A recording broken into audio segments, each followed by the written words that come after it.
Graça e paz a todos. Chegamos a mais uma segunda-feira e é com muita gratidão que nós chegamos diante do Senhor pelo dia de hoje. No dia de ontem, nós fomos para a igreja, chegamos ali para adorar ao Senhor, louvar, vivemos aquele momento maravilhoso de comunhão com os irmãos e aprove a Deus nós entrarmos aí já numa nova semana, uma semana abençoada. E na segunda-feira nós temos um encontro marcado para esta série de pastorais, Palavra Viva e Eficaz. E eu estou aqui para mais um momento de reflexão. E o texto que eu separei para a nossa meditação de hoje, nós o encontramos no livro de Tito, capítulo 1 e o verso 15, que nos diz assim: Todas as coisas são puras para os puros, mas nada é puro para os corrompidos e descrentes. Antes, a sua mente como a sua consciência estão contaminadas. É bem interessante nós percebermos aqui, quando o apóstolo Paulo está escrevendo esta carta a Tito, Tito, um jovem pastor, que o apóstolo Paulo deixou ali na cidade de Creta, para dar uma assistência àquela igreja que estava apenas começando ali os seus trabalhos, com muitos crentes novos convertidos, que precisavam crescer na graça e no conhecimento do Senhor Jesus Cristo. Então Tito ele fica ali para dar uma assistência a esta igreja.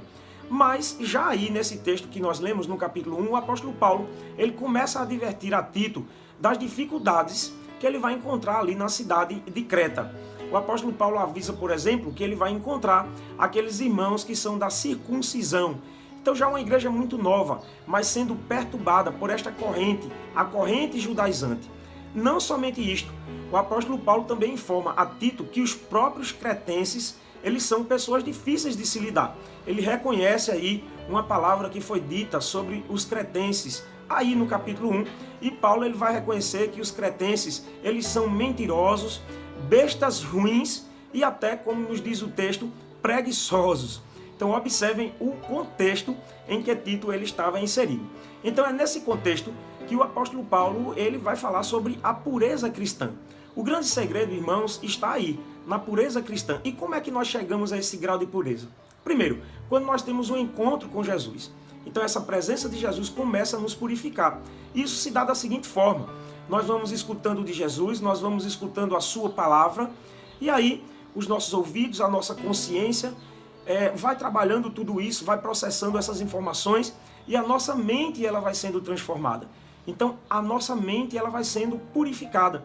E a mente purificada, quando nós somos transformados, isso também começa a transformar o nosso coração. As nossas motivações, elas começam a mudar.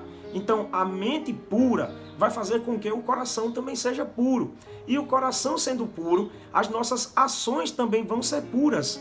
Então, nós vamos ser realmente transformados, não somente a nossa mente e o nosso coração, e isso vai ficar patente, nítido para outras pessoas nas ações, naquilo que nós fazemos. E aí o texto nos diz que todas as coisas se tornam puras para aqueles que são puros. Como nos diz aí o texto, todas as coisas são puras para os puros.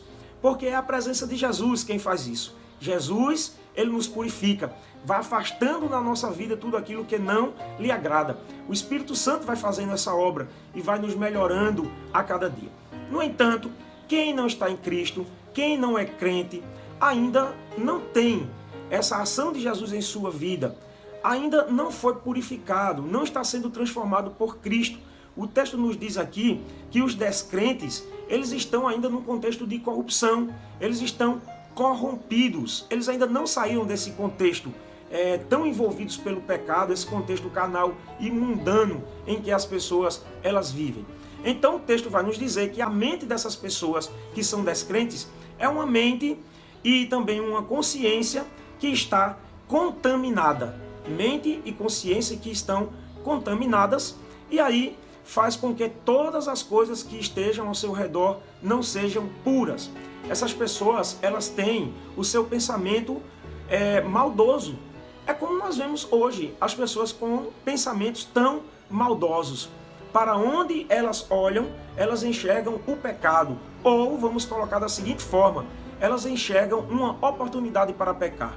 Quando elas não enxergam o pecado que está nos outros, apontando, todos os pecados e as coisas que estão acontecendo, fazendo pré-julgamentos e tudo mais, elas acabam também achando oportunidade para pecar. para viver esse contexto de pecado, porque elas estão corrompidas, são descrentes e tanto a sua mente como a sua consciência estão contaminadas. Precisam passar por esta transformação. Então, as pessoas que não estão em Cristo, elas são corrompidas ainda. Elas são contaminadas por esse contexto carnal em que nós vivemos, mundano em que nós vivemos.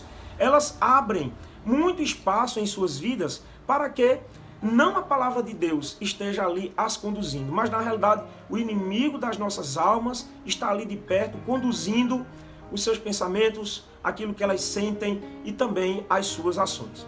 Mas, meus irmãos, nós precisamos agir de forma diferente. Se nós estamos em Cristo, o nosso pensamento precisa ser puro, o nosso coração precisa ser puro, para que as nossas ações também sejam puras, para que as pessoas vejam que existe uma coerência entre aquilo que nós falamos, entre aquilo que nós acreditamos, professamos e entre aquilo que de fato nós conseguimos viver, as nossas ações. Por isso, eu quero dizer a você, comece a pensar em coisas boas, comece a olhar as coisas com outros olhos, comece a olhar as coisas com um olhar puro. Comece a pensar de forma pura e deixe a malícia, a maldade, esse pré-julgamento de lado, porque isso não vai nos levar a lugar algum. Pelo contrário, Jesus ele veio até a nossa vida para que também se faça presente esta pureza própria daqueles que estão em Cristo e foram purificados por Ele. Então vamos viver plenamente essa pureza cristã que nos está proposta na palavra de Deus, que vai operando na nossa mente, no nosso coração e nas nossas ações. Que Deus abençoe a todos vocês e em um outro momento, próxima segunda-feira, estaremos juntos para mais uma reflexão, para mais uma pastoral, palavra viva e eficaz. Compartilhe com outras pessoas também esta palavra para que elas possam compreender a transformação que Jesus ele quer fazer na vida delas. Um grande abraço a todos. Até mais.